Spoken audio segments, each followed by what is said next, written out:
hal-hazırda Upwork-da işləyən biri olaraq fikirlərini bildirəsən. Ümumiyyətlə hal-hazırda nə iş görürsən? Hal-hazırda video edit edirəm. Aha, nə qədər vaxt başlamısan? Artıq 1 aydan çox. Qazancını demək istəyirsən yoxsa? Əslində meslək sırrı olaraq gedir. Tamam deməyək. Ümumiyyətlə nəsə bir problem yaşamısan? Saxtakarlıq, dələduzluq, Xeyr, amma var. qarşısını necə alırsan bəs bunun? Sadəcə orada verification olmayan insanlara çox da yazmayın ya. Onlar sizə yazsa da cavab verməyin. Bir də ümumiyyətlə başqa sosial media hesabına vəsait çəkməmək qarşısını alır da. Ən çox da Telegram eləyirlər, yəni Telegrama heç vaxt keçməyin. Eynən birbaşa elə Upwork üzərindən iş götürmək lazımdır. Bəli. Çünki ümumiyyətlə orada Upwork o hansı məbləğ ödənilməlidirsə onu bloklayır bir növ sizə işi verdikdən sonra. Artıq yəni həmin şəxs siz işi gördüyünüz təqdirdə o pulu geri çəkə bilmir. Hər ehtimalda da o pul sizə ödənilir. Ondan əlavə səncə ümumiyyətlə hamı işləyə bilər Upwork-da? Xüsusi bunun üçün nəsə lazımdır? Mənim fikrimcə əslində hamı işləyə bilər. Yəni əgər bir hansısa bir bacarığınız varsa, 100% işləyə bilərsiniz. Aha, bəs ingilis dili mütləq dilmi? Yüksək səviyyədə olmalıdır.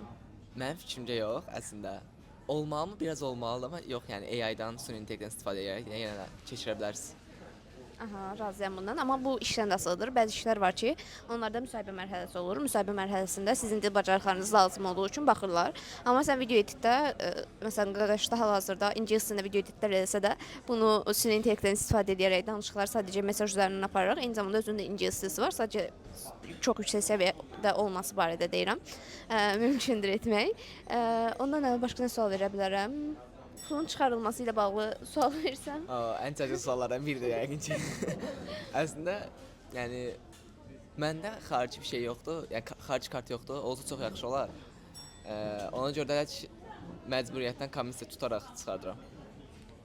Ümumiyyətlə birbaşa Azərbaycanın kart hesabına göndərmək olur, yoxsa hansısa bir vasitə istifadə? Azərbaycan kart hesabına göndərmək əslində olur, amma çox komissiya tutur. Yəni başqa xarici bir kartın hesabına göndərib, oradan Azərbaycan kartına göndərəsə olsa daha az komissiya tutur.